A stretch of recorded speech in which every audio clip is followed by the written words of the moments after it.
ओम श्री गणेशाय नमः। ओम नमो भगवते वासुदेवाय नमः। ओम जय जय श्री राधे श्याम। जय जय श्री राधे श्याम।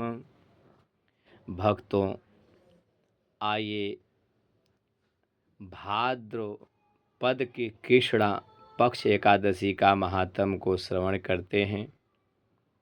एक बार कुंती पुत्र युधिष्ठिर जी कहने लगे, हे जनार्दन,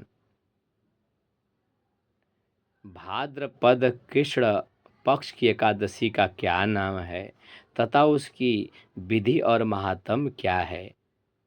आप हमें उसके बारे में सुनाएं प्रभु। भगवान श्री कृष्ण कहने लगे कि सब प्रकार के पापों को नाश करने वाली इस एकादशी का नाम अजा एकादशी है। इसके व्रत को करने से मनुष्य सब पापों से मुक्त हो जाता है। जो मनुष्य इस दिन भगवान ऋषिकेश का पूजन करता है उसको अवश्य ही वैकुंठ की प्राप्ति होती है।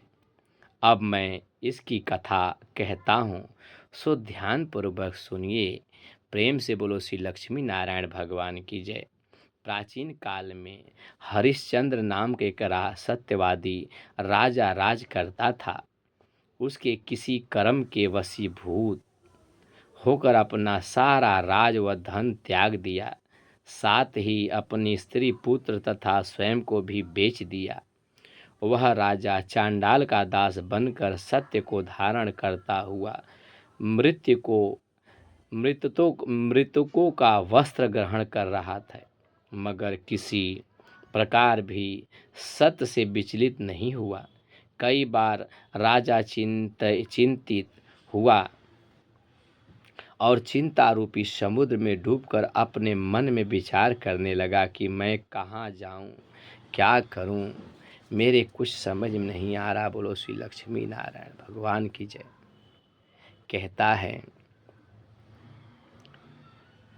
मैं ऐसा कौन से कर्म करूं जिससे मेरा उद्धार हो।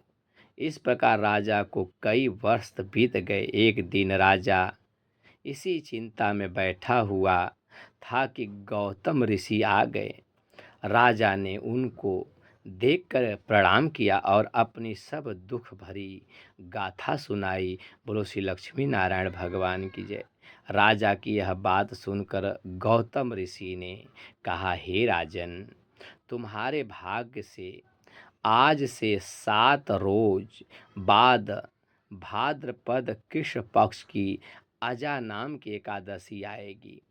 तुम विधि पूर्वक उस एकादशी का व्रत करो।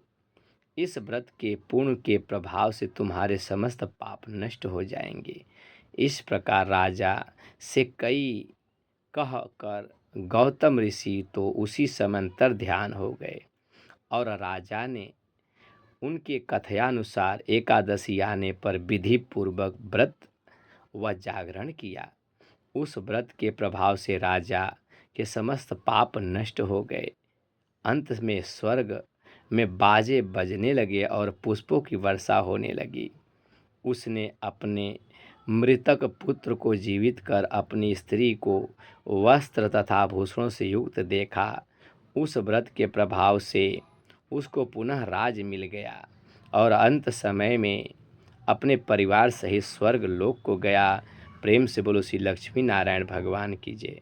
हे राजन, यह सब अजा एकादशी के व्रत का प्रभाव से ही हुआ है। अतः जो मनुष्य यत्न के साथ विधि पूर्वक इस व्रत को करते हैं और रात्रि को जागरण करते हैं, उनके समस्त पाप नष्ट हो गए। अंत में वे स्वर्ग लोक को प्राप्त होते हैं। इस एकादशी की कथा के श्रवण मात्र से अश्वमेघ यज्ञ का फल प्राप्त हो जाता है। बोलो श्री लक्ष्मी नारायण भगवान की जय। भक्तों, आप हमारे चैनल पे अगर नए हैं तो हमारे चैनल को सब्सक्राइब कर लें। इस कथा को सुनने के बाद भगवान से ध्यान करें, हे प्रभु हमारे सारे कष्टों का निवारण करें। और इस वीडियो को एक लाइक ज़रूर दें। जय श्री राधे श्याम, जय श्री राधे श्याम।